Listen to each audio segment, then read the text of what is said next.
Il y a une mère avec ses 2 bébés. Je cherche une poussette à lui donner pour qu'elle puisse les emmener jusqu'au bus.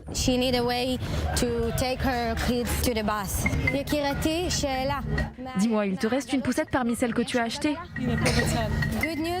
Génial. On a une poussette pour la maman. Allons-y. Ça vous va? Alors prenez-la.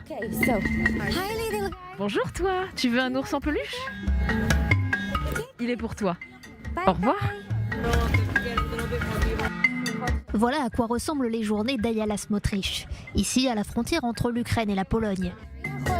Cette jeune femme dirige les opérations de Sauveteurs sans frontières, également appelée SSF, une association de bénévoles israéliens qui fournissent une aide médicale dans les zones sinistrées.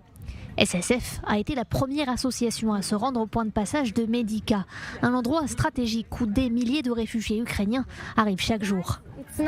Ça ne va pas ici, ça va tomber. Est-ce que quelqu'un peut m'aider?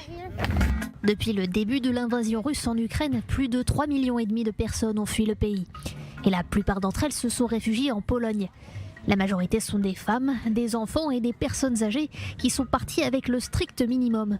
Tous ces gens ont bravé les bombes et un froid glacial. Une fois qu'ils ont franchi la frontière, la première chose qu'ils voient, ce sont les volontaires de l'association Sauveteurs sans frontières. Nous avons 3 tentes, 2 qui font office de clinique. Dans l'une de ces cliniques, il y a un endroit pour les gens qui doivent rester en observation. Et la 3e, c'est celle où nous sommes. C'est ici que les réfugiés restent. Nous nous sommes rendus compte qu'il ne suffisait pas de soigner les gens. Certains d'entre eux n'ont nulle part où aller, alors ils peuvent rester ici. C'est un endroit où ils se sentent en sécurité.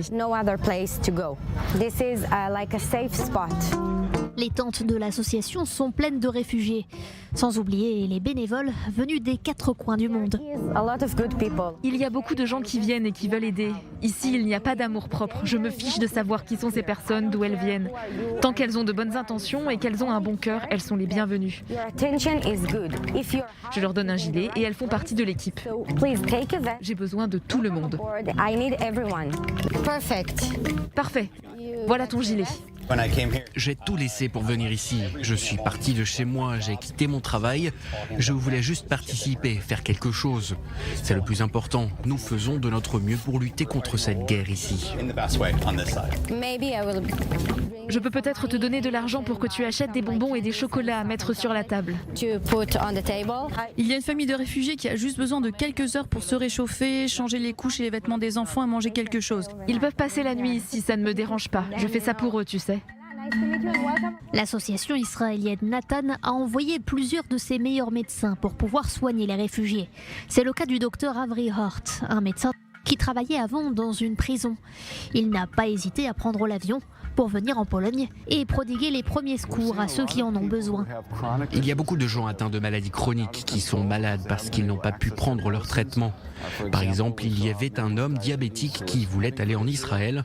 On a dû lui dire de s'arrêter ici parce qu'il était malade. Son taux de sucre dans le sang avait dépassé les 5 grammes. Il avait 5 fois trop de sucre dans le sang et c'était devenu vraiment dangereux. On a vu des personnes avec de l'hypertension ou une tension artérielle vraiment très élevée. Il y avait une dame qui avait une maladie de la thyroïde, mais à Mariupol, pendant le siège de la ville, elle n'avait pas pu prendre son traitement. Nous lui avons donné des médicaments. Si on ne l'avait pas fait, elle aurait pu en mourir. Il y a une dame paraplégique dans un fauteuil roulant. Elle est venue pour se changer. C'est exactement pour ça que nous sommes là. Mais ici, l'aide n'est pas seulement médicale. De nombreux bénévoles sont envoyés de l'autre côté de la frontière, en Ukraine, pour transporter en Pologne ceux qui en ont besoin. Des personnes âgées qui ont du mal à marcher, des femmes enceintes ou des mères avec leurs bébés. Pour le moment, les centres d'aide humanitaire sont mis en place pour s'occuper d'autant de réfugiés que possible à la frontière. Mais même si les bénévoles accueillent les Ukrainiens à bras ouverts, la Pologne est sous pression. Les établissements scolaires et les hôpitaux sont surchargés et les logements pour héberger les réfugiés se font de plus en plus rares.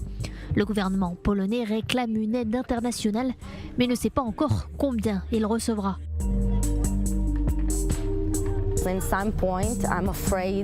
À un moment donné, j'ai peur que les médias oublient ce qu'on fait. C'est vrai qu'on a fait de notre mieux, mais tous ces gens ne pourront pas rentrer chez eux, je ne sais pas. On essaie de vivre au jour le jour, et au moment où les médias n'en parleront plus, on verra bien ce qu'on fera.